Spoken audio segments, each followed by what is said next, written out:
This video is brought to you by the one and only Fangoria magazine. Use the promo code DeadNoiseBlog for 20% off your magazine and merch orders when you visit shop.fangoria.com. What's up, everybody, and welcome back to Dead Noise. I'm Chris, and today I have a very special guest and a familiar face. He is the frontman behind the Missouri, Kansas-based metalcore alternative metal band Mirrorcell, and he is my buddy Nate. How are you? Dude, I am so excited to be doing this. This is going to be a really fun episode. I love talking horror, especially with you. So I'm so stoked on this. I'm elated to be here. I couldn't have said it better myself. This is the perfect way to kick off spooky season, even though for us that's year round. It could be March and we're still repping the Oh, yeah. horror. So for those who don't know, based off the title of this video, we are here to talk about our favorite horror movies, but not like the super popular ones like The Shining and The Exorcist and Poltergeist. We're here to talk about some of the more underappreciated classics, and for people like us and other hardcore fans, you might look at us and be like, that's underrated. We tried to take the casual fan into consideration too. I'd like to think, I don't want to speak for you, Nate, but that's what I tried to do. So first things Yes. first, how hard was it for you to put this list together? Oh my God, it was unbelievably difficult. I mean, you remember when I sent you my first letterbox list, there was probably 18 movies in there. And my thing with this was there was a lot of times where I would add a movie and then I would think more about it and I was like, you know what? There is kind of a cult following for this movie. Maybe I shouldn't add this one. Yep. And I tried at first, I had a lot of older movies and I had to kind of stop myself and think like I need to include some newer horror and some early 2000s horror, not so much the stuff from the 60s, 70s, or 80s. I need to make this list more diverse. So it was very difficult. It was very painful to remove some movies I had to remove, but I think at the end of the day, I got a pretty solid list. And if there's at least one movie on here that somebody hasn't checked out and then they go and check out, then I think we did our job well. Yeah, you're right. I feel like I had very similar struggles. Um, it I try to keep it diverse as well, but also it's like, okay, like you said with the cult followings, like one of my favorite werewolf movies is Silver Bullet, but I know that that's got a pretty popular online presence with hardcore fans, and as much as I would love to sing its praises here right now, I feel like that would have been too much of a cop out. Um, I really wanted to include a werewolf movie on this list, but the only one that is my personal favorite is Ginger Snaps. So oh, dude, I And love I Ginger mean that I Snaps. feel like that maybe could have made the list because there's a lot of people who haven't seen that and only watched the first one. The second one is terrible. But I was like thinking about it and I was like, out of underrated horror movies, this is really the only one. And I felt like even then there was a pretty big following for Ginger Snaps. So I unfortunately did not add that. But you On, got a werewolf pick on here, so I got two. oh yeah, you Um, got two. You're a big werewolf guy, so Yeah, I've werewolves, vampires, anything like that's reminiscent of the Universal monsters, I'm already a sucker for. So I got a vampire movie in here. I've got two werewolf movies. I don't have a Frankenstein movie, but no, well maybe. If you interpret it a certain way, it's probably a Frankensteinish movie. I'm Um, noticing a trend here with my picks. Almost every single one, minus my first one, and even then, you could honestly say that it is. It is a female on the front cover. I wasn't It's gonna say weird. anything when you sent it to me, but I was noticing the same trend.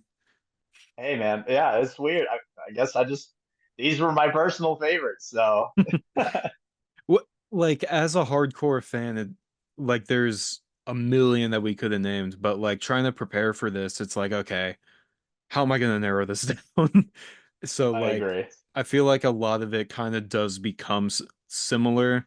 I think when I get to the top pick of my list, I'll go into that a little further, but Yeah. like You could have picked like one of the same subgenre, one of the same director, but like where's the fun in that? I agree. Yep. I another thing too is I almost entirely had like Japanese and foreign horror on here, and I was hmm like, I need to think of this from the perspective of somebody that maybe isn't into horror movies that much, and try to include some other ones that make me a little bit more digestible. So I unfortunately I think I only have two foreign ones on here, maybe three. Depend. Okay, four. But and we'll get to it. We'll get to it. So let's start with we're gonna start from the bottom up, and I don't know how you feel about your ranking system, but I feel like a lot of these can be interchangeable for me. So like just because it's at the bottom doesn't mean it's the worst, obviously, because Yeah. we had to pick out a lot of ones that we couldn't mention. So starting Yeah. with number 10, I'm gonna let you go first, Nate.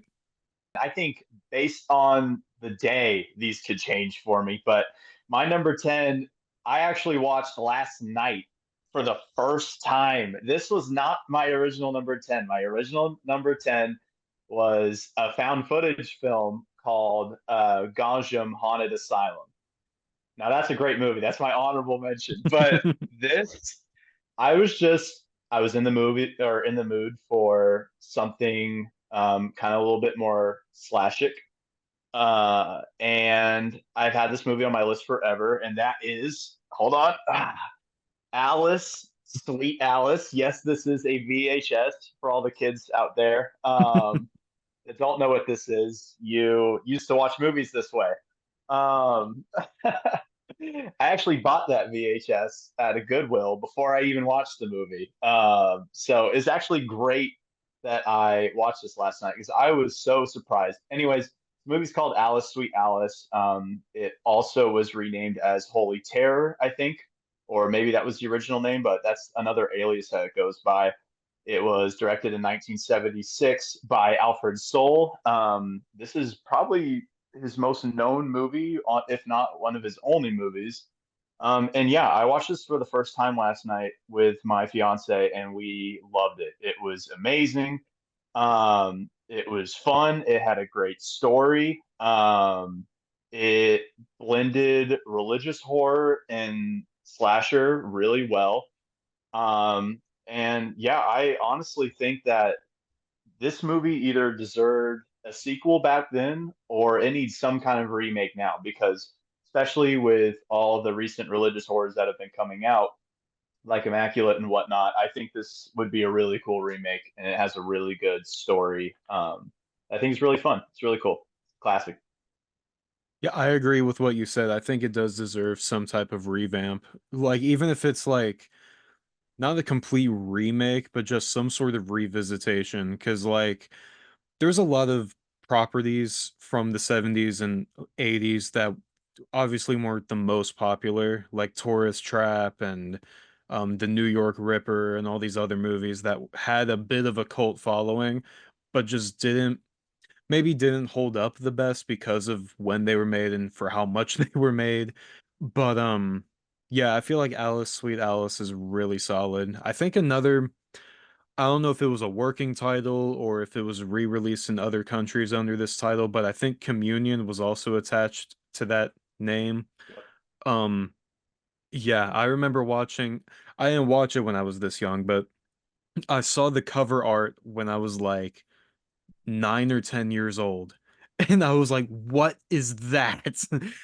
And Creepy, man. It's got sorry, my ring light's kind of messing with it, but yeah, then the mask is just it doesn't look like that in the movie. It looks even more creepy. And it's just yeah, that yeah. I wouldn't say guilty pleasure because I don't believe in those, but it's definitely one that like I kind of forget it exists, and then after a while I'm like, oh my God, I should rewatch that.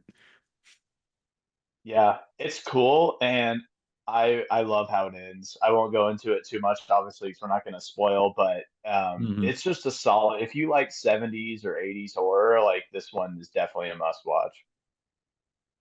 Well, with my number 10 pick. It's a little bit newer. It was made in 2014, and that is Starry Eyes.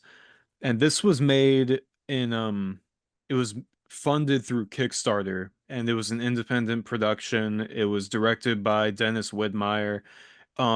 It starred Alex Esso. It was her first starring role in a feature film, and it's kind of like, I wouldn't call it a possession movie, but it's got some elements of that in there. It's got some cultish aspects to it, but it's also it's a really interesting metaphor for like trying to make it in Hollywood and how that industry runs and all that stuff. I'm not gonna get into it, just watch the movie. Um, Yeah. and like Alex Esso is such like a kind person behind the scenes.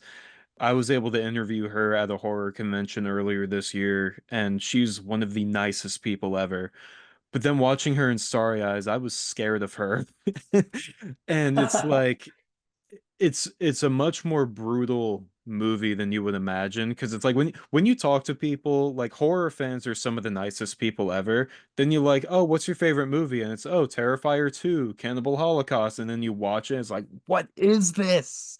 Oh yeah. That it's the gore, it's not like really in your face, but like when it happens, it kind of takes you by surprise. And yeah, I just feel like that one deserved a little bit of a shout out too. I'm really excited to watch that one because it's been on my list forever. I think my fiance's seen it. I haven't, but it looks really good. I love a good cult movie.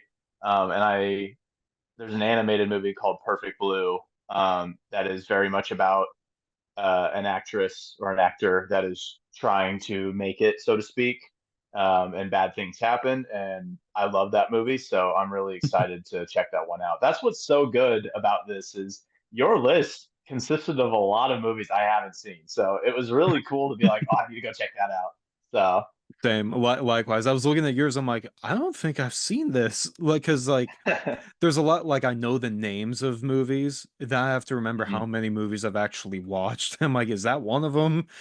Um, Right. I was like going on Tubi, on Shudder, like trying to see like where I could find some of those movies, especially the foreign ones, because like obviously I appreciate foreign horror. Like Nosferatu is one of my all-time favorites, and then you got Ju-on and Ringu and all the spin-offs that came from like J horror and stuff like that.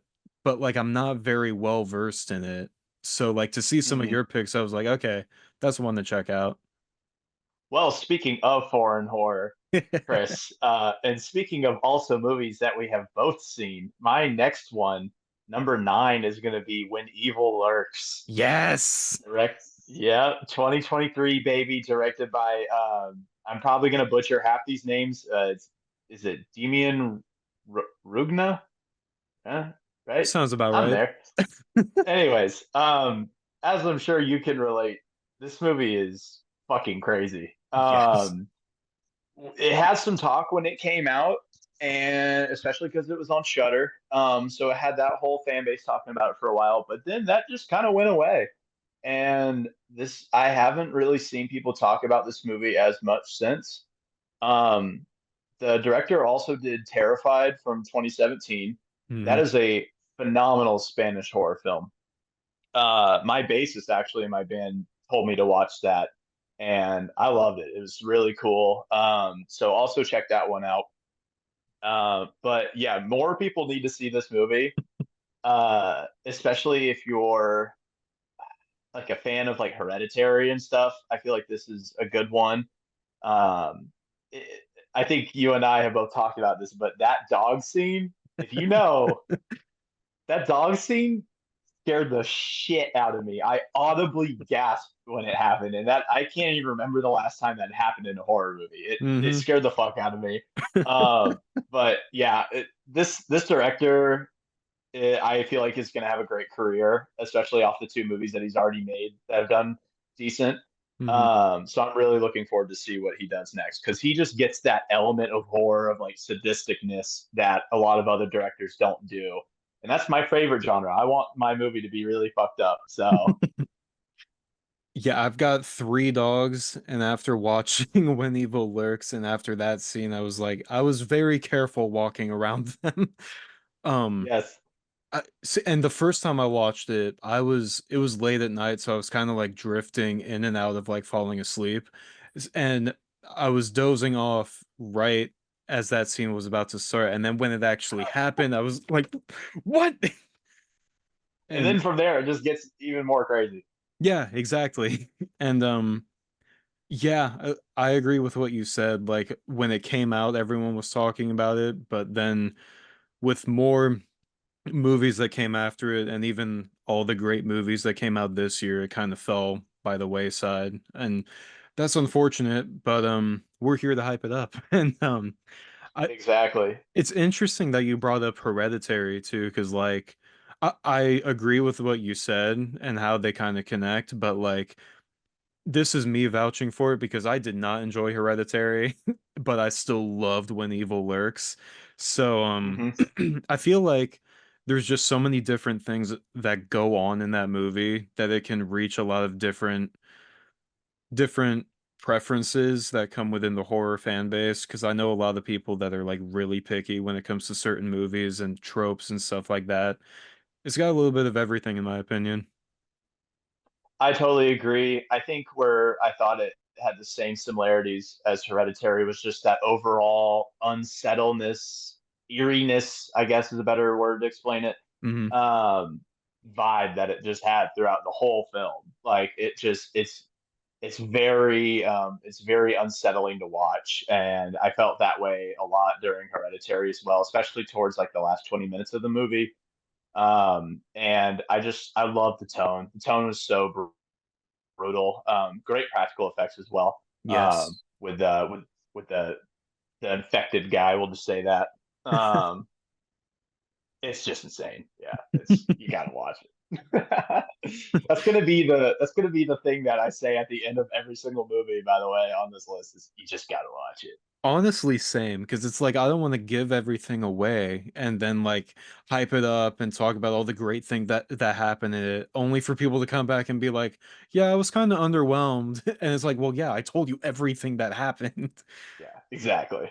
My number nine is going to be a 90s werewolf movie, which I think when people think of werewolf movies, they always associate it with the 80s because of, The Howling and American Werewolf in London and Silver Bullet. Yes. But in 1996, there was a movie that came out called Bad Moon, and I never heard a lot of people talk about it until it hit Shudder last year, maybe 2 years ago, and now it's kind of developed a cult following. But because no one was talking about it when I first saw it, I'm gonna give it some praise because it's very unique. Like, I don't want to give a lot of plot details away, but it's based on a book called Thor, and Thor is the name of the family dog. And the book is told through the dog's perspective. The movie is not, thankfully, because I don't know how that would have translated.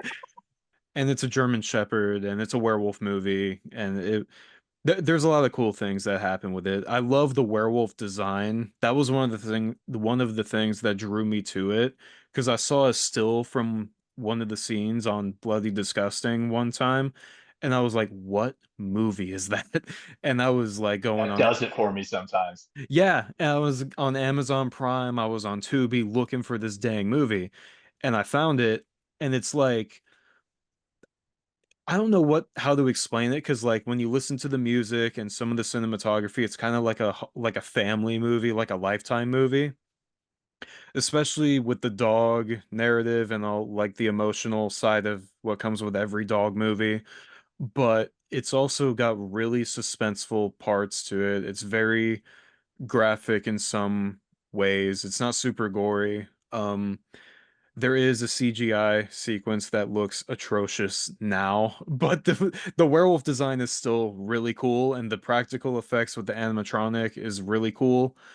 Um, but yeah, I think it's worth a watch at least once. Like it's not a movie I love rewatching, especially because of like, I don't like emotional dog movies. But it's still like I'm glad I watched it, and I think everyone would have a similar reaction. Like I'm glad I saw that. Yeah, I again had never heard of this movie. I added it straight to my watch list. As October approaches, I'm going to be watching more horror movies, and I feel like this is going to be a great like popcorn watch. So I'm really looking forward to checking this out and getting back to you on my thoughts over it. My number eight pick.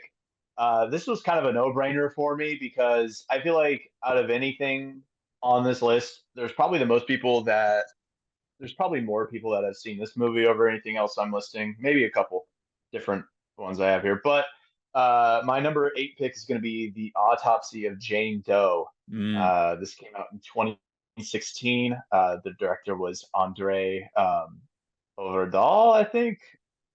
Again, I'm going to butcher these names, but I am a professional. But yes, the this director he did the Scary Stories to Tell in the Dark remake that I honestly thought was a really fun movie. I liked it. Yeah, me too. Um, and man, I just love me a good morgue movie. Something about the setting of it, I love it.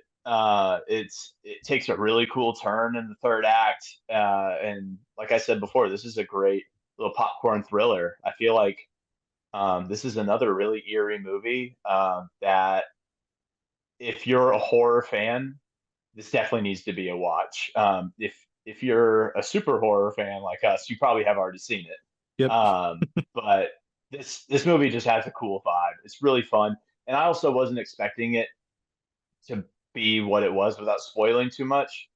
The first time I watched this, I was very surprised by how like I guess well written the story was and the direction that it took, as opposed to like the simple route that it could have took. So that was a great movie. I've always known of the autopsy of Jane Doe, and but for some reason it never appealed to me. I don't know if it was just not my favorite type of premise, like my favorite subgenre or what, but everyone kept telling me about it, and I kept seeing it online everywhere. I was like, you know what? Let me just see what happens. And yeah, it was very much worth it. I was glad I watched it. Yeah, I feel like yeah, this and When Evil Lurks might be my most recent movies that have came out. Because this Autopsy of Jane Doe came out in 2016, and if you're a horror fan, I mean, I don't really like most movies from like the 2010s to like 2020s, Yeah. but this one was sick. This one's awesome. It's just a eerie, dark movie. It's very culty, without spoiling too much. And yeah, it's just if it's raining outside and it's a dark, dreary night, like this is a sick horror movie to watch. Yeah, I just remember my fiance and I just absolutely loving this movie. I think we probably gave it a 4.5 or a 5 on Letterboxd. So Well, this next one is a movie that we both have in common because spoiler alert, before recording this, we shared our list with each other just to see what we were in for. And this was one of the ones that you were like on the fence about, and you're like, I don't know if I should leave this off. And when you when you saw my list, you're like, okay, I can feel okay about taking it off because we're still going to talk about it. And yeah. that is Possession from 1981. Oh, That is one of those movies where it was really hard to find for the longest time. And then I want to say maybe a year and a half, 2 years ago, it hit Shudder, and now everybody loves it. And it's so cool to see it have that cult following now because but it's, still needs more eyes on it. yeah, exactly. It's so well deserved and it needs more attention because you see, like a lot of the horror movies that came out this year, like The First Omen and Immaculate to a certain degree, there are very similar sequences that were inspired from Possession that are in those movies. And when you see the connection, it's like, oh yeah, it's like that meme with Leonardo DiCaprio and he's pointing at the TV. It's like that's where that Yeah. came from. Yep. Yep. um it's such a good movie. Like I don't even know how to explain it to somebody, like because you can't really It, prepare them for it. It's just like, nope, just watch it. Sam Neill's in it's it, that's cool, yeah. but like just watch it.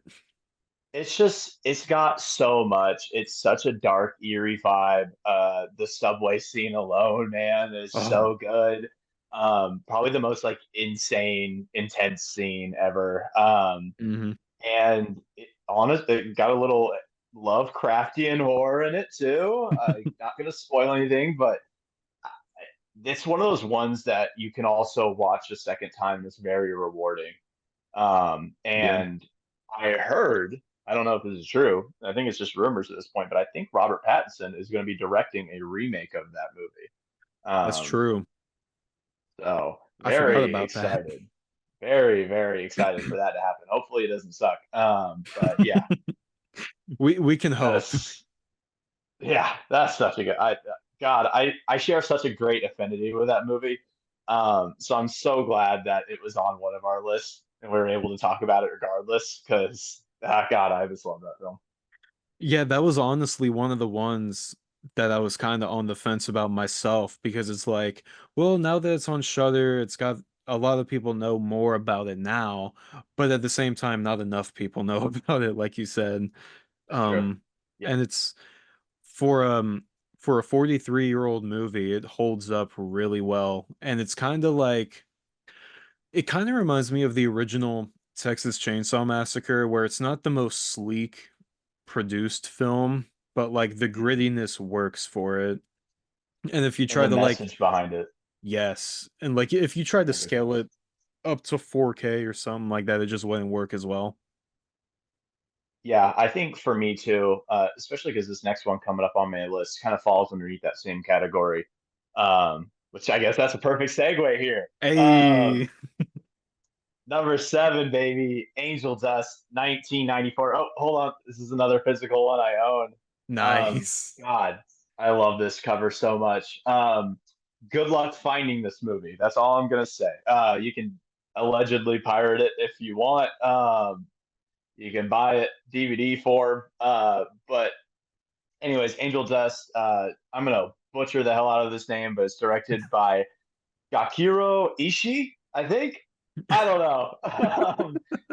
Vibes all around on this one. If you're a fan, if you're a new horror fan and you really like Long Legs, if you like Silence of the Lambs, this is not a gory movie by any means. So, kind of like what I was saying with Possession, there's a lot of undertones in this movie that makes it very eerie and very sinister.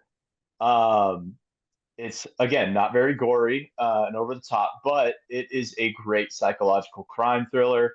Again, if you're a fan of Silence of the Lambs, Long Legs, Seven, those are you. This movie will be right up your alley. It's a great foreign film. Cinematography on it is absolutely amazing. The colors, the tones are great throughout the film. It's just an awesome movie. It's super cool. I think it's free on YouTube, but it's capped at like 480p. So unless you're a psychopath like me and you want to watch it on a higher definition and you'd rather just buy a DVD from someone who makes remakes of it, you can do that. But this is a sick film. It's really cool. I like it. I've seen bootlegs of it at horror conventions every now and then, and I'm like, thank God that's still getting circulated because like you said, Yeah. it's a great movie. And I haven't watched it in a really long time, but I remember seeing it when I was in college, and it was one of those times it was late at night and I was staying up all night instead of studying and I was watching horror movies and I came across that and I was like, I don't know what this is about, but I'm gonna watch it. And thankfully, that was one of the few watches that night that was really rewarding. That was like the best movie I watched that night. It's just got such a cool vibe to it that, you know, it, there are certain points where you might be kind of confused watching it um, and whatnot, but it's, again, it's more of a psychological thriller than it is um, like a super gory, blood splattering horror. There's really not that much gore in it at all. But what the Yeah. message is, I felt like was the horror of it and was very eerie and unsettling whenever you find out, or especially around the third act. So I loved it. It's a fantastic film. Yeah, I agree. And my, what number is this? Seven, my number seven pick. I went old school with this. This is almost 100 years old.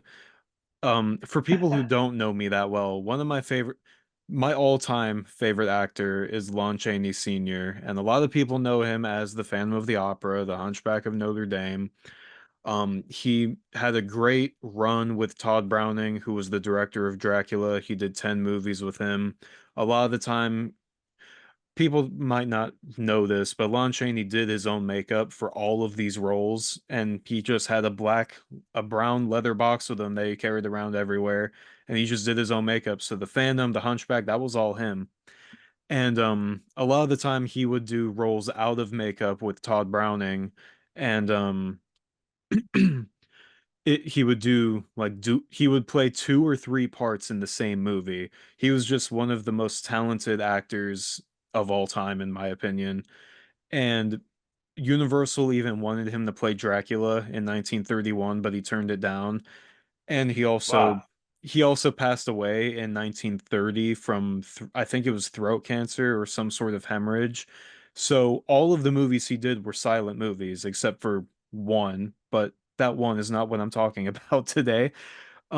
This is from 1925 and it's just simply called The Monster. And I think that's what I love most about some of these old school horror movies. It's like the monster, the bat, the wolf man. Um, and it this is one of the pioneering films of the dark, not the haunted house, but like the old dark house subgenre. And it's kind of got Yeah. like a mad scientist feel to it. And obviously that mad scientist is played by Lon Chaney, because who else would do it? Just for the impact that it had on the genre with like you can see all the inspirations that came after it. Like Universal horror movies were their set design was like some of the best of all time with like the fog and the webs and the dark castles and all this other stuff. Yeah. Yeah. That big aesthetic, a lot of that was kind of, I don't want to say the monster started it all, but it kind of did. And it's celebrating its 100th anniversary next year. So if I was going to pick a Lon Chaney movie, that was going to be it because everyone's heard of Phantom, everyone's heard of Hunchback. So I feel like that one, for what it did for the genre, deserves a shout out. Think my favorite thing to do on the actual day of Halloween is watch something very old. And I feel like that's going to be a perfect movie for my partner and I to watch. Just because I'd never seen it, and I think watching those types of movies on Halloween is like the best. Like watching a new horror movie is cool and everything, but when you can watch something that's classic, that was pioneering in itself, I feel like that's like the best type of movie to watch on Halloween. Or you can just watch Halloween, the movie True. Halloween. That is also perfect. But yeah, I'm really interested to watch that one, especially because of how old it is. I love anything from the silent era. So Oh wow. I didn't know that about you. I was kind of wondering, like, does he like silent movies? Um, because like yeah, everyone knows Lon Chaney, but yeah, I'd never heard of this. Obviously Phantom of the Opera, and everything else that you had mentioned, Hunchback of Notre Dame and everything. Amazing films. And I just never heard of this. I maybe have seen a million other movies called A Monster or Monster, yeah. and that's just why. But I'm really excited to check this one out of everything. So yeah, Yeah, it's got everything you could really want from like a spooky movie. It's like it takes place on a rainy night. This group of people goes to a dark house and there's a mad scientist. That's all I'm gonna say. Um, perfect plot. yeah. And there's something about silent film that adds an extra layer of horror and eeriness, that I think a lot of people don't really, I guess, understand or don't even subject themselves to at first because they're like, oh, the movie's silent, it's going to be boring. Yeah. But there's so much visually that you can look at that you don't even need dialogue and you don't even need to hear what these people are saying to just be um, just enthralled by what you're watching. Yeah, that's true. I feel like even with the acting, because there was no like spoken dialogue that you could hear, they had to like overact and like over like make grand gestures with everything they were saying. And I Yeah, think for an actor like Lon Chaney too, to like be under so much makeup a lot of the time and to still be able to like show different levels of emotion, um, that's even more impressive. Because like he was really convincing a lot of the time, even however dated some of these acting techniques are. you could still like Yeah. feel sympathy for him, for like his characters, and like you could actually feel the emotion that came from him. And what's great about this movie is that Lon Chaney's been known to play like people that were like yearning for somebody, like it was almost always a romantic situation. This guy that he plays in The Monster is just batshit crazy. So like to finally see another side of him is so much fun. Yeah, that's so cool. Moving on from the monster, we're gonna go back.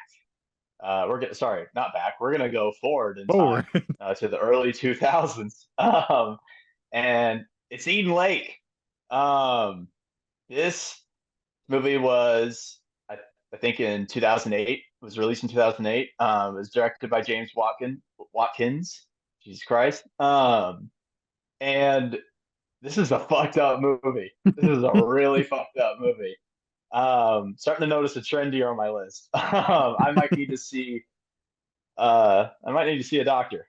Anyways, this movie is quite literally my worst fear in a movie, which is teenagers, more specifically asshole teenagers. Um, as a young adult in my life, there's multiple times where I go out in public and there's like a group of teenagers that are just, hecklers, or they're just assholes. They're just menaces to society, and nothing scares me more. Teenagers scare the living shit out of me, quite literally. So, anyways, this is a very brutal movie. It's very hard to watch. It's about a couple, and it's been a while since I've watched it, so I'm kind of paraphrasing this, but pretty sure they're on a honeymoon of some sort, and there or some type of engagement plan that the husband has. Sorry, I just spoiled a little bit, but there's this group of children, uh, or young children, teenagers, and that's all I'm gonna say. These kids, these kids are kind of there's kind of a ringleader in this group of children, and he kind of controls things. But what he makes these other kids do to these people, it's very hard to watch. There's some very brutal scenes, and yeah, I'm this movie was such a shock to me and my fiance whenever we watched this. It's so brutal and it just doesn't stop. Like there's the first act where they kind of set the stage a little bit, but then the second to third act, man, it's just a train ride to hell. It's crazy.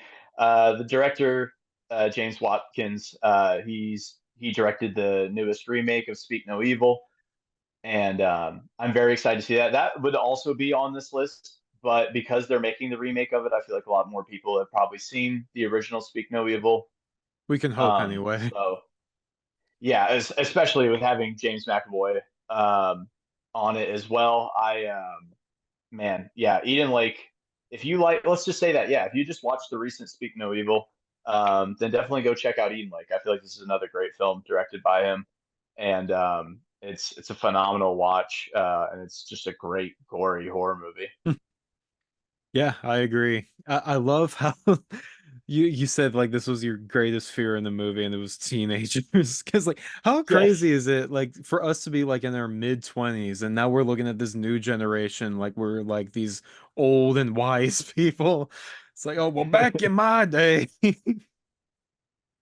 And I think another thing in this, it's kind of like Children of the Corn, where you're watching this and you're just like, oh, I just want to punch that kid in the face. Like you never find yourself like hating a child so much, than you do in this. And yeah, it was that was probably said a million times throughout my entire watch of this movie. It was like, oh, I just want to kick this fucking kid in the face, man.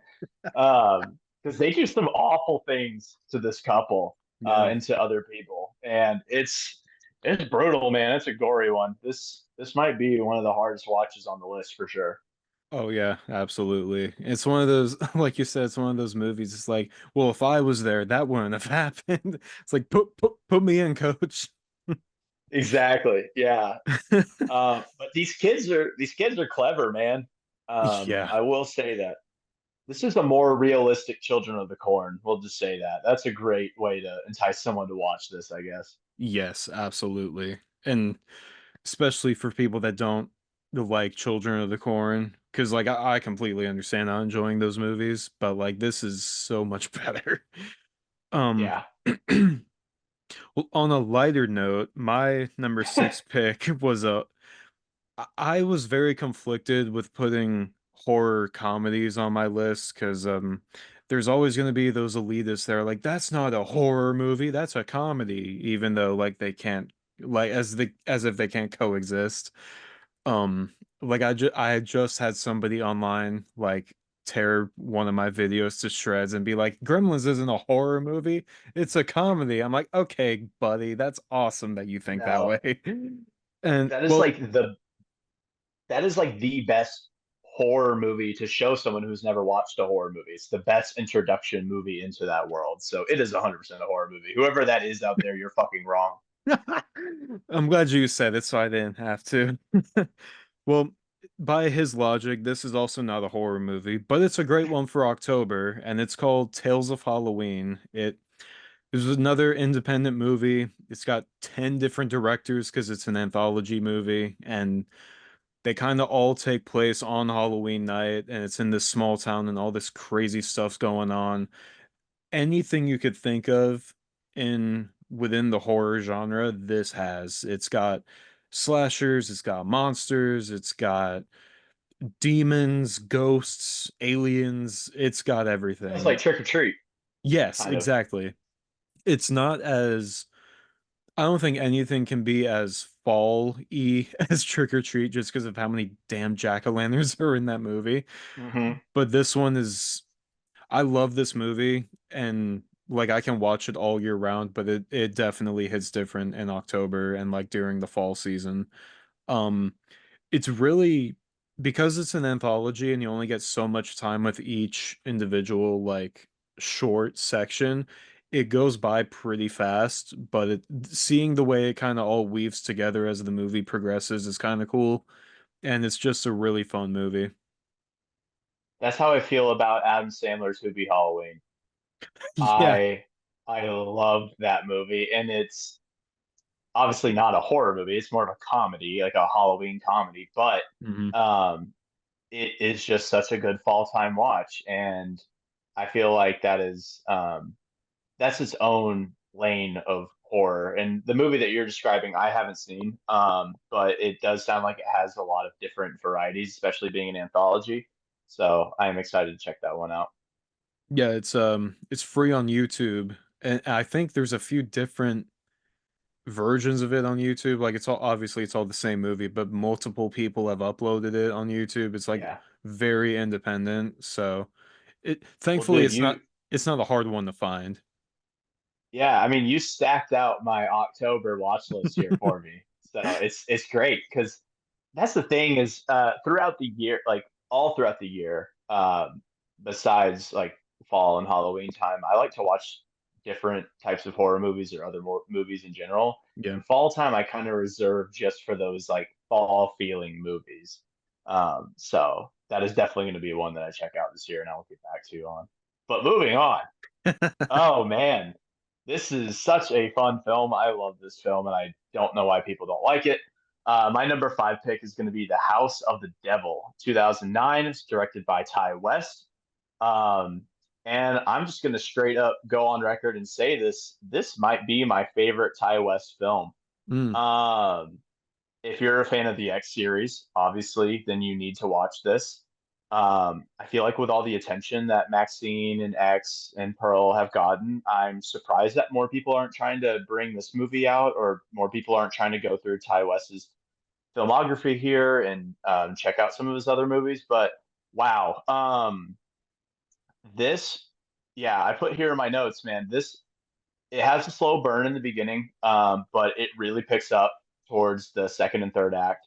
And this is one of the only movies I have ever seen in recent years, especially being from 2009, where it is a movie set in the 70s and it looks like it's filmed and edited from the 70s. hmm Um, I don't know if Ty West used a different camera, or if he's just that good at what he does. But the whole film feels like it is a 70s horror movie. And that's what I love so much about this. Um, And yeah, even just looking at this cover here, I saw the cover of this movie for so long, and I just thought it was going to be some cringy like Hulu, Netflix horror movie. And when I finally actually watched it, because I saw that Ty West had directed it, um, I was I was blown away. It's so good, and without glazing this movie more, um, it has such a great story, and why the story, in my opinion, is so good is because it's so simple. It's not very all over the place. It's very simple to digest, and I think that's kind of what's missing from a lot of recent horror movies is trying so hard to be kind of all over the place and be difficult to kind of watch. And sometimes you just got to watch something that's just a little, the plot's just a little simple, and this is a Yeah. great one. So I think if you're an old school 70s, 80s slasher kind of guy or cult uh religious horror kind of guy, then or girl, then you need to check this out. This is such a cool movie. And have you seen it? I have. Okay, cool. I figured. I feel like that also might be my favorite Ty West movie. Obviously, I haven't seen the X trilogy yet, obviously, because I'm way behind on certain releases.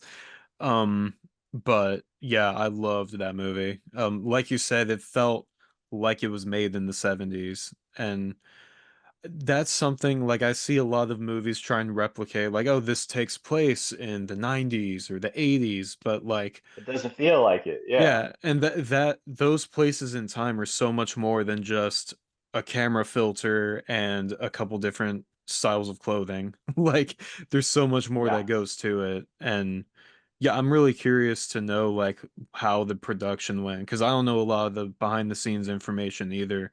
Um, but yeah, I don't feel like Ty West is the type of guy to half-ass anything, but like I wonder just how far he went, like using an old camera. Well, like you said, like how far, like what all did he do to make it look the way Well, it did? yeah. Yeah, he's got that flair to him that a lot of directors don't, especially when it comes to making movies. He really knows how to put you in the time of that the movie takes place, like Pearl and X. I'm pretty sure in X he used um, a lot of the like cinematography stuff was like he used like older cameras for some shots. Mm, So that's just a really cool thing. And yeah, I I don't know why more people don't talk about this movie. And it was very low budget, and hmm you can kind of sense that a little bit in the plot with how slow burn it is in the beginning. But I think he is a phenomenal director when it comes to working on a small budget, and this is like such a cool little horror movie, and I was so pleasantly surprised. So yeah. So we are already at the halfway point, if my math is correct, which is always debatable. And my next pick, my number five pick is it's a Shudder original. And now whenever a streaming service does original productions, they don't always have the best reputation.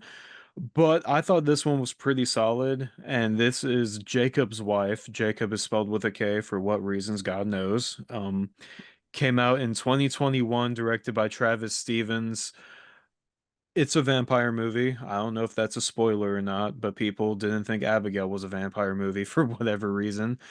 Um, but this is a vampire movie. It's got Barbara Crampton in the leading role, who's obviously famous for Reanimator and Chopping Mall and From Beyond. One of the best genre actresses of the 80s, one of the biggest names. She was also recently in Suitable Flesh, directed by Joe Lynch, who's another incredible filmmaker.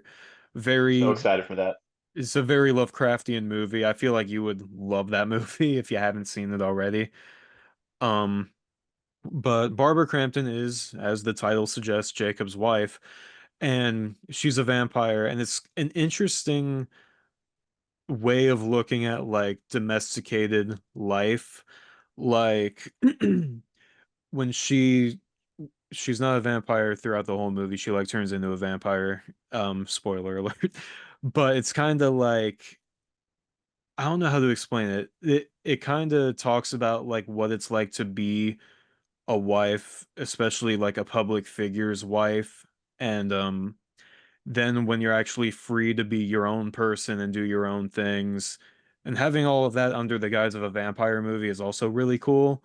And I obviously cannot do it justice. It explains itself much better, like just by watching the movie.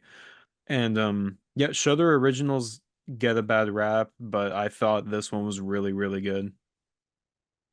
Yeah, this is also one I haven't seen. And I just realized that you said suitable flesh and you didn't say the substance. Um, yeah, it sounds really interesting, especially I love a good movie that you wouldn't expect to be a vampire film and ends up being a vampire or some type of creature film in that way. So, um, yeah, really cool. I had another point to that, but I can't for the life of me remember what it was. So yeah, take it away. Well, that's okay. Because my number four pick for this list is going to be Triangle, Mm, also in 2009. So we were eating good back then. Um, this was directed by Christopher Smith. This movie is really trippy and has an interesting setting being on a giant empty ghost ship. That's really all I'm going to say. Young Liam Hemsworth is in it, which is really funny to see. Um, this is a great underrated film, and it almost has a sci-fi element to it. If you've seen it, you would know that obviously this takes place on a giant ship, and there's some weird things going on that you don't expect at first. You're kind of watching this with the interpretation of it being pretty simple as far as what the narrative is going to be about, but it takes a really deep turn and has a lot of interesting plot points in it throughout the film that if you go back and you rewatch for a second time, it's very rewarding. Um, and yeah, I loved this movie from start to finish. It was the reason why I wanted to put this on my list is not only because I feel like it's underrated, but also it's a great daytime horror. mm. And I feel like there's not that many interesting daytime horror movies out there, or really that many in general, that kind of talk about horror in a different way, the way that this film does. So yeah, go check it out. If you're a fan of sci-fi movies too, this is also a good one for you, which again, you're not going to expect it to be almost sci-fi like, but it is. So yeah, Triangle, baby.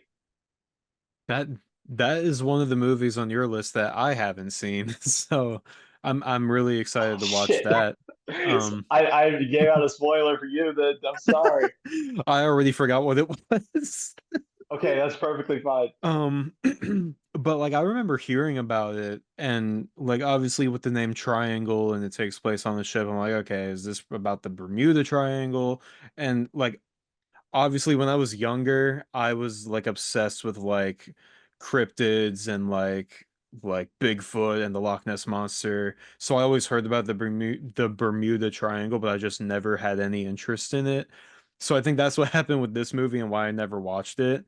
But hearing you Yeah. talk about it, I'm like, yeah, I should probably watch that.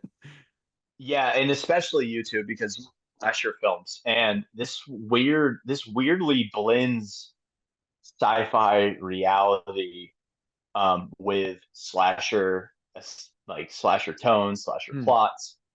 You're watching this movie and you really think it's as straightforward as it is, and then it just takes this whole weird psychological direction that you're not expecting about during the second act, I would say. And there's also a really cool undertone of motherhood in it as well.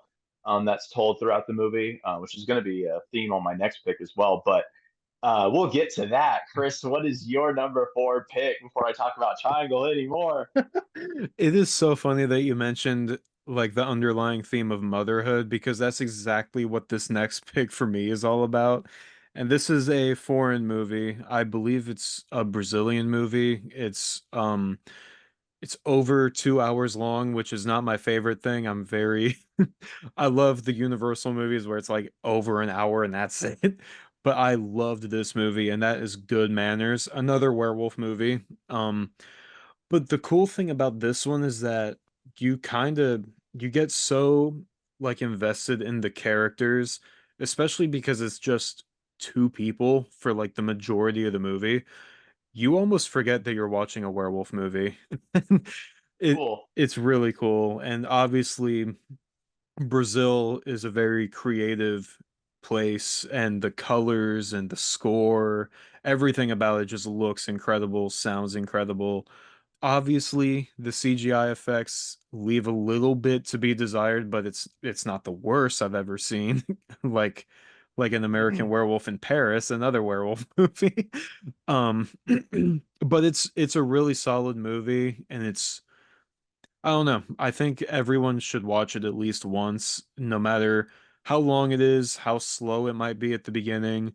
It's worth a watch because it's kind of like Bad Moon. It's not like your typical werewolf movie. It's very unique, and I love that. I love s- when a movie like takes on a familiar genre or subgenre and just runs with it in their own way, much like Ginger Snaps did. So yeah, this one is just like it's not just like that, but it's in the same spirit of that. Little detour, but did you watch the newest Shutter Nick Cage movie called Arcadian? No, I heard of it though. I So I think you're gonna like it because it has a little bit of a werewolf vibe to it with the creatures in it. good to know. It's not what you're gonna expect. I didn't think it was the best movie by any means, especially the best Cage film. Mm, But I was not expecting the creatures in it to have this kind of werewolf vibe to them. So I think you should definitely check that out. that's going on the Given list. Do it. Yeah. I mean, you got Nick Cage in it. You got the kid from It that stutters. I forget his name.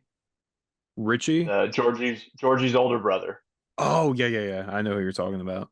Um, yeah, it's got a fun little cast. Again, it's not the most clever film I've ever seen, and there's definitely better. And it kind of falls under the same uh I guess thing that everyone feels and everyone says, which is why wasn't there more Cage? And that's how I felt. I felt very strung along, kind of like with Renfield. It was just like I need more Cage in that film. Yeah. I want my movie to have as much Cage as possible, and if I feel like I'm getting shorted any Cage, I'm gonna be pissed. Um, but it's a fun watch. It's a really good movie. Um, so yeah, if I think you should check that out, given you're a werewolf guy. Yeah, that's on the list right now. But not a werewolf film. Damn it. Um, another film about a female protagonist and motherhood undertones. It's called Ghostland.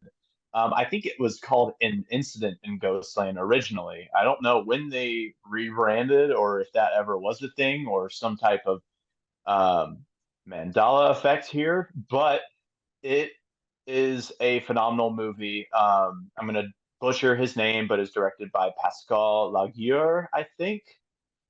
I don't know. He also did Martyrs. Mm, And knowing that whenever you watch this film, it kind of makes sense as far as the two main characters being in the position that they're in and what this movie is about. At the end of it all, I get why a lot of people hate this movie. Truly, I love the plot. I love the story. I love the perspective that it gives from the children, and I think that the actors in this are phenomenal. I think that the main villains are creepy and sadistic in their own way, and I think that this was honestly just a super fun and thrilling watch. And there's a point in the movie where you kind of finally figure out what is going on and reality is versus almost like dream, I guess I'll say, without spoiling too much.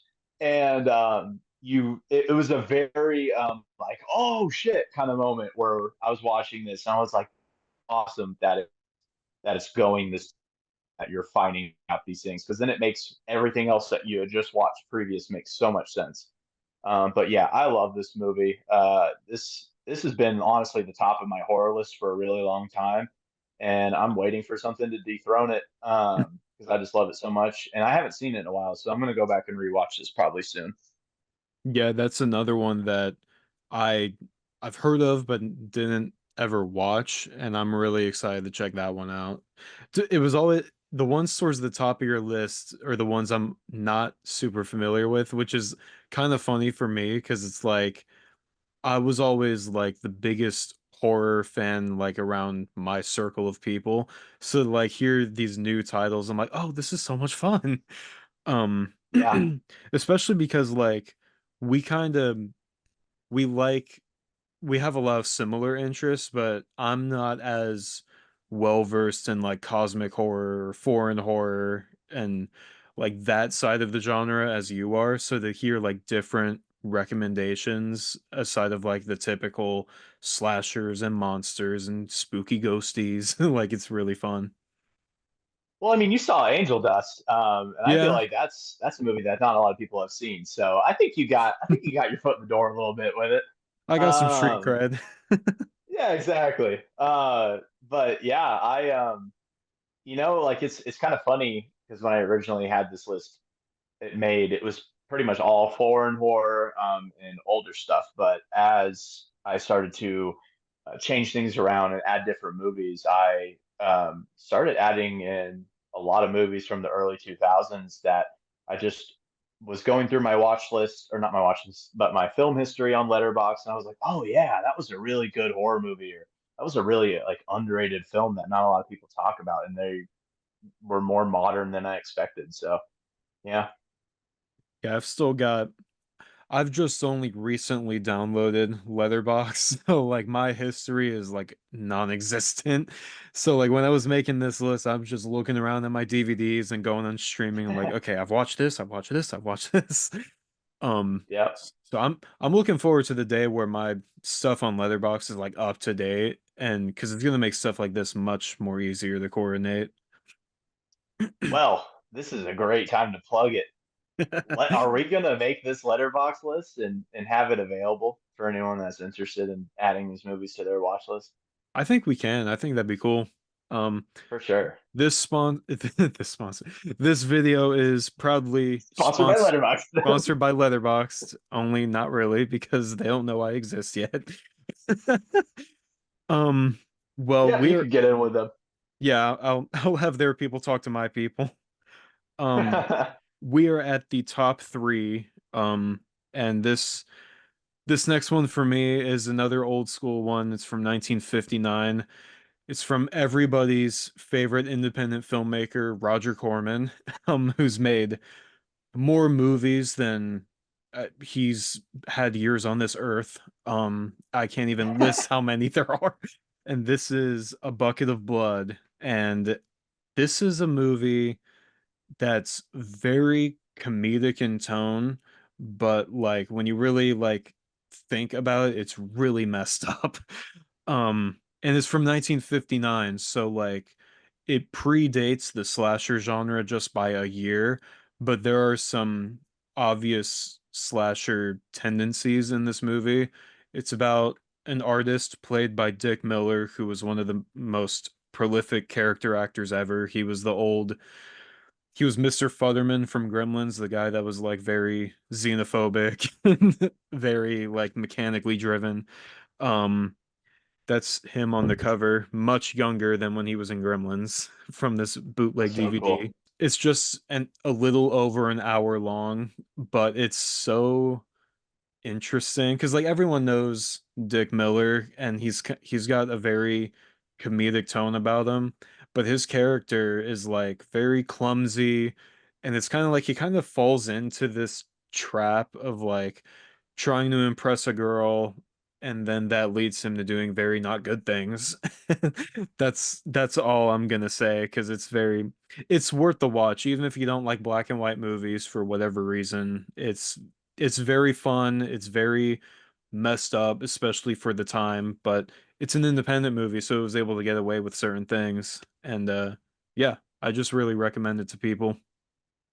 So I had never seen this movie. I had heard of the Mask of Red Death. That's also been on my watch list for a really long time. Also directed by Roger Corman. Hmm. And so I'm gonna check out Bucket of Blood first. I love the movie title, man. It's just so funny just to hear a bucket of blood. Like it's so, Yeah. like you said earlier, it's so simple and straight to the point. And what the movie could be or not be about. I think it's really fun. It looks really good. This looks right up my alley when it comes to older horror movies. So I'm very much looking forward to checking this one out. It's really amusing because it takes place in Venice Beach, California. And so like obviously my mind goes to like palm trees and bright blues and yellows, and it's a black and white movie, so that makes it even more dull and weird. But it works in its favor, especially like the night scenes when he's doing what he's doing. It works a lot better than it should, because a lot of people, I feel like when they think of like Roger Corman, they think of like really low budget, really cheesy, but like this actually has some really good moments in it, and it's a lot better than the reputation it has. So cool. Well, moving down, we're in the final two, baby. And this was really tough because this was honestly going to be my number one. But I also had another Australian horror movie on here called Wolf Creek, honorable mention. Hmm. But I thought that that one had a little bit too, um, it has a cult following. So, Yeah. I mean, they made two movies out of it. I think they're going to be making a third one possibly soon. So that's why I took it off my list and replaced it with The Loved Ones. This is a handmade VHS done by your boy. Oh Um, man. so that's how much I love this movie. Um, Such a crazy Australian film. It was also released in 2009. That is really weird. That is three nines, and if you put those upside down, it's 666. Not intentional. Thanks a lot, Nate. uh, this podcast has been cursed. But no, it's directed by Sean Byron, I think is how you say his name. And this movie goes so fucking hard. It's very intense. It's very brutal. Also, like Eden Lake, it's very torture-esque when it comes to what you're watching throughout the movie. It has some crazy scenes in it that is very. I mean, even just looking at this front cover with the drill. When you watch this later on, you'll know what's going down. You'll never look at a drill the same. Mm. And This is one of those movies where it just keeps getting worse and worse and worse for this character. And by the third act, you're just like, just kill this guy, put him out of his misery. He can't endure anymore. But it has a very unique ending that I wasn't expecting. Well, I mean, I guess it depends what how many horror movies you watch like this. But it was really good. It reminded me a lot of High Tension as well, which is a French horror film, I believe. Yeah, it's brutal. Its main premise of it is this guy turns down um, a woman who wants to go to prom with him, and she's not having that. So that's all I'll say. Sorry if that's my cat in the background. Yeah, it's a crazy fucking movie. And have you seen No, I have not, but I'm excited to not look at the drill the same way again. it? Yeah, it's kind of like that where it's it's a hard to watch film, but when you're watching it, you're just like, man, like it just doesn't take off the gas once. It does not break once. Like after certain events happen, it keeps getting worse and worse and worse. And very low budget as well, but you wouldn't really notice. It's done really well. It's crafted very well. This is kind of a like off track, but have you seen the Keanu Reeves movie Knock Knock? I'm gonna watch that. Isn't that the one where he cheats on his partner with like two young girls or something? Yes. Um, Okay. that that's what this movie kind of reminds me of. Like you said towards the end, it's like what else can you do to this guy? Um, Yes. Yes. that's kind of the vibe I'm getting with this. So that's gonna be fun to watch. That's probably gonna be a rainy day movie for me. I don't know if that will fit the Yeah. vibe, but that's probably what I'm gonna save You it for. know, yeah, because it takes place in Australia. It doesn't really have like a tone to it, and Mm. because I mean, it's kind of hard to compare this to Prom Night or Carrie, because they both fall under the like prom aesthetic, Yeah. or high school kind of vibe. But this movie doesn't really take place in a prom like that, like those movies do. Hmm. This film takes place elsewhere, which I won't spoil. And yeah, it's just a brutal one. It's a really brutal film, and the main character in it is the metalhead, which I thought was great. Too. Nice. Just I love whenever movies dress up what they think like metalheads look like and stuff, and it's just so fun. But yeah, man, it's nuts and it gets crazy, and there's a lot of very, like I said, torture-esque scenes that are very hard to watch and stomach. But it's a very cool horror movie nonetheless. That's good to know. That's on the list too. Is it streaming anywhere? Do you know? I think it is free on Paramount. Oh, good to know. I actually have that one, so that's perfect. Yeah, if not, it's probably going to be like $2 to rent on Fandango, or you could probably honestly find it at any DVD store probably for like $4. Like I said, I loved it so much I had to make it on VHS. So yeah, Now, do you have a VHS player and like is that your preferred way to watch movies? Or is it like more it's for like definitely, the display purpose? yeah, it's more for the display purpose. Right behind you right now is my little combo AV slash VCR Mm. TV. It's like I think it's like an 8 to 13 inch or something like that. I don't remember the exact measurements, but I usually put stuff on in the background or whatnot, and we'll do that at our practice space as well for whenever we're like rehearsing music. We have an old TV there that we'll put old films on, and it's just fun to watch through kind of like an older piece of technology. Oh yeah. Well, especially for the music you make and the aesthetic that you have, that's like I'm sure that makes for a lot of inspiration. Oh yeah, 100%. It's always fun to pop in a newer movie or even an older movie. But we're not here to talk about my band. We're here to talk about your number two pick. And what We'll is that? we'll get to your man at a later date. My number two pick is another Shudder original, and it's another horror comedy, and it's a possession horror comedy, which is a very odd combination, but it works so well.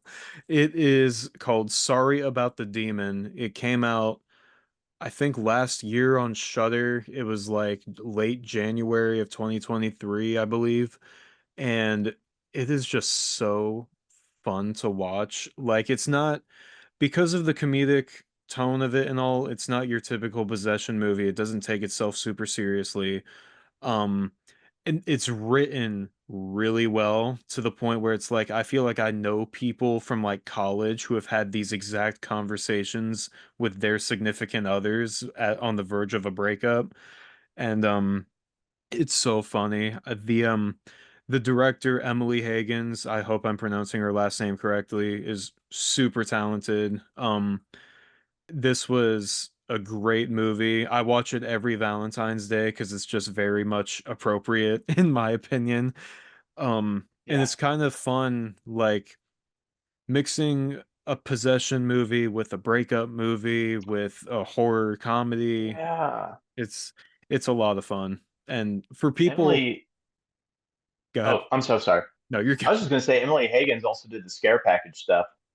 Yeah, exactly. Hmm. That's where I first heard of her. And then I was reading Fangoria, which spoiler alert, not really spoiler alert, cheap plug. We are proudly presented by Fangoria. You can use the code DeadNoiseBlog for 20% off any Fangoria merch or magazines at shop.fangoria.com. But anyway, I was reading an interview with her about Sorry About the Demon in one of Fangoria's issues that year, and like her resume and just hearing about like her inspirations for this movie and her like what it was like to make that movie, it just sounds like it was so much fun. And for Yeah, yeah. people who don't like possession movies, or like, I personally feel like it's a very oversaturated genre that doesn't have a lot of great additions to it. Like, one of my favorite movies is The Exorcist, obviously, but there's only so many possession movies that like hold up to that and like I feel like are worth a watch. This one is so much fun. I feel like even if you don't like horror movies, you would love this movie. Yeah, I saw this movie on Shudder a very long time ago, and I think I had watched the trailer for it, and I don't know what it was, but maybe just at the time we weren't feeling it. But I remember seeing the trailer, and I thought like, I don't know if this is what we really want to watch right now. And we ended up skipping it and probably watching something else as that was probably worse. But I'm very excited that you put this on your list because it now has resurfaced in my life. So I feel like it's kind of a sign that I need to go watch it and I need to check it out. And it looks like an easy watch. It looks like a fun watch, you know. And I think that's I think that's the great contrast between our two lists is you got some fun ones in there. You got some cool ones in there that aren't necessarily as dark. And I have some very fucked up movies on here. So I don't know. That's what I've I loved about the dynamic of this list. It's like you'll be talking like, yeah, this movie's really fucked up. I'm like, oh yeah, this one's kind of fun. This one's really fun to watch. It's about Halloween and spooky times. And I'm just like, yeah, this one's about a fucking chick who drills a fucking hole through someone's face. So, but yeah, man, that's the beautiful thing of horror is it can be anything. It can be psychological, it can be slasher, it can be fun. Mhm. Um, I had a lot of fun picks on there. I think one that I had on here that I unfortunately had to cut was Vicious Fun. That was the Shutter one that Oh, I loved. yeah. That was a really cool one. Kind of wish I put that on there now, just so I had something light. But anyways, yeah, I'm really excited to check that out. Sorry about the demon. Nice, good It's a pick. really funny title too. It's like, oh yeah, my bad. Yeah, sorry about it. Um, this is the final one, man.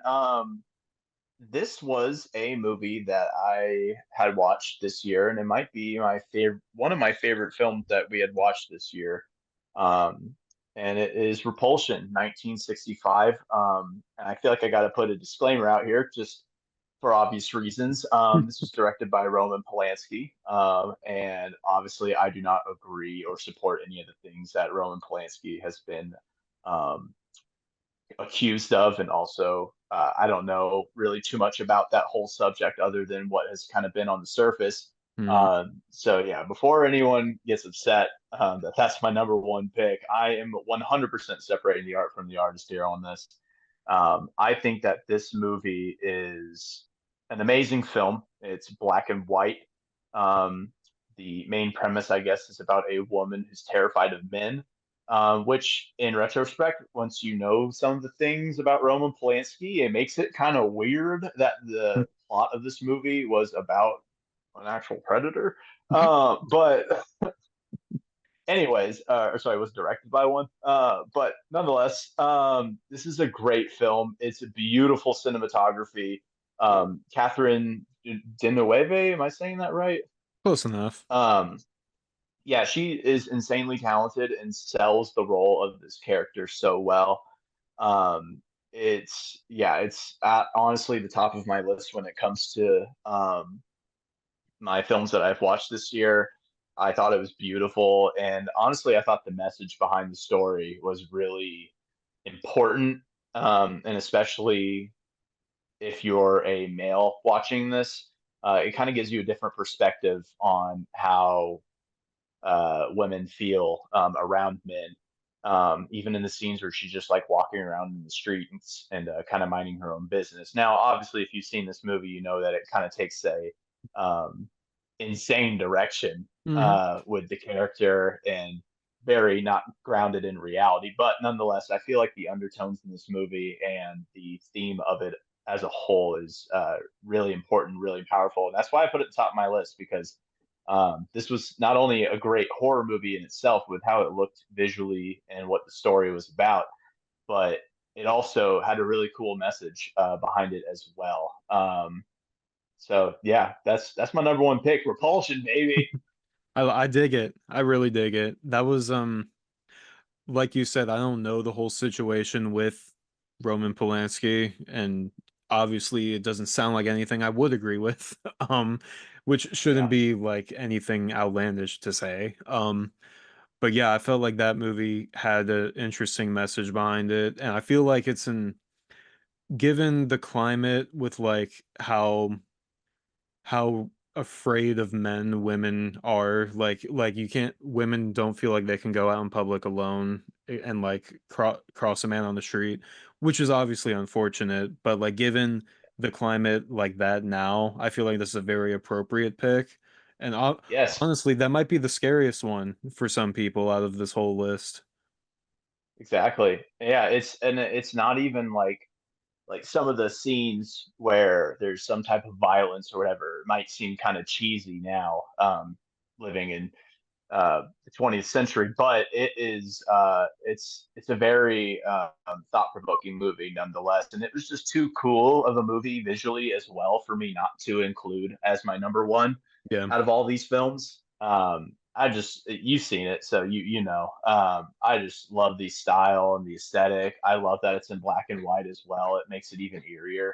Hmm. Um, and yeah, my fiance watched this and she absolutely loved this as well. And she thought that the message behind it was also very cool and well, not cool, but it was very well directed, ironically.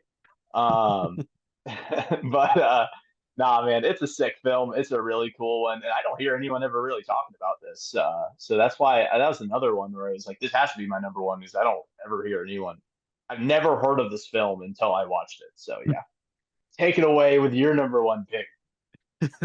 Well, that is my exact reaction that I had to my number one pick. So, anybody who knows me even a little bit probably knows that my favorite filmmaker of all time is Adam Green. He's known for the Hatchet movies.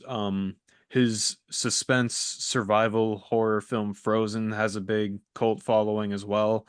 Um, I love all of his movies. I love his online series. His sitcom Holliston is one of my favorite things on planet Earth.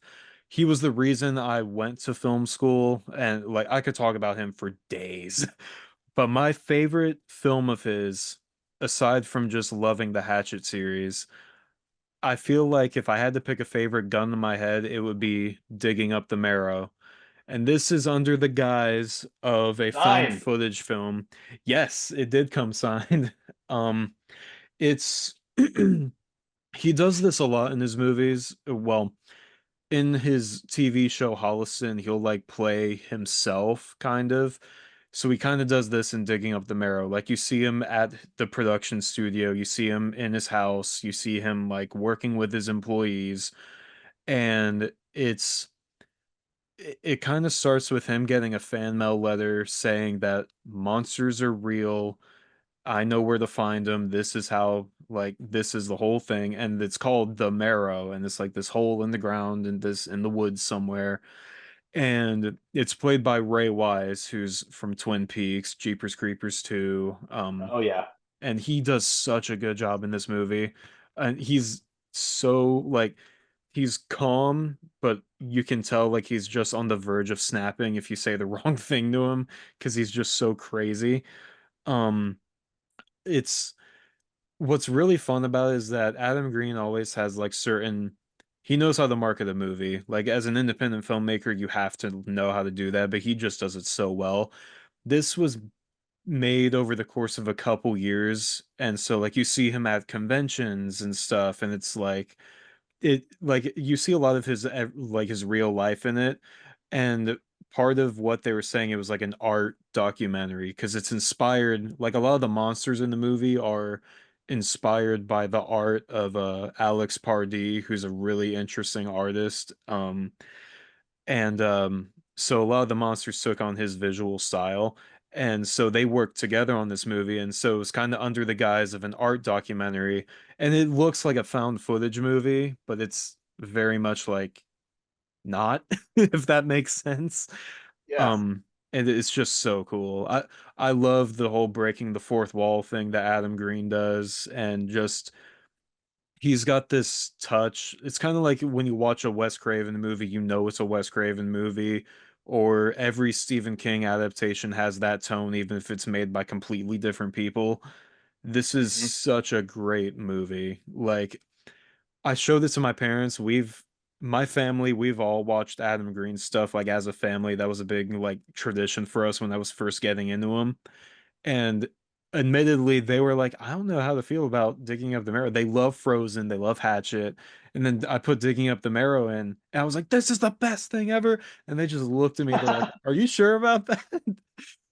But it's because of Hey, how different it is from like a slasher movie and all this other stuff. It's in a league of its own because of how different it is. And I feel like a lot of people would appreciate that. well, you definitely sold me on it, man.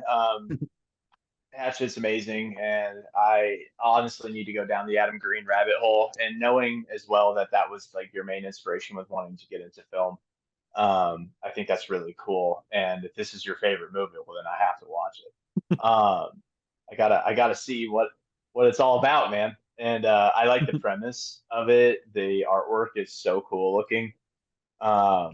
And yeah, this just again just looks like a great October Halloween time watch. And one thing I love doing is the 31 challenge, 31 on Mm, 31, which is yep. every day you just watch a different horror movie until Halloween. Which is nice because it's always hard to pick between like, do I want to watch a romance movie or a psychological movie or a horror movie? So this is 100% going to be on my list. And yeah, I honestly, this was so cool because I found so many movies I'd never heard of. And honestly, it deserves a sequel to where we come back and we watch these movies that we haven't watched and we can Yes, talk about them. absolutely. But there's also so many other movies, man, that it pained me. And I could have easily picked like 30 movies. So I feel like we could easily do another 10 underrated or 10 whatever. Oh yeah. Um, so fun. Well, it's like what I said earlier. It's like I could have just put Adam Green's entire filmography and have that be my top 10. Because, like, obviously Hatchet was big, but I feel like he's just so underappreciated as a filmmaker. And yes, I'm very biased, but like when you look at all the different movies he's done, aside from Hatchet, none of them are alike from each other. And that's why people think I'm crazy when I say this, but I always compare him to Wes Craven. Because, like, Wes Craven, he redefined horror so many times, at times when the genre needed it.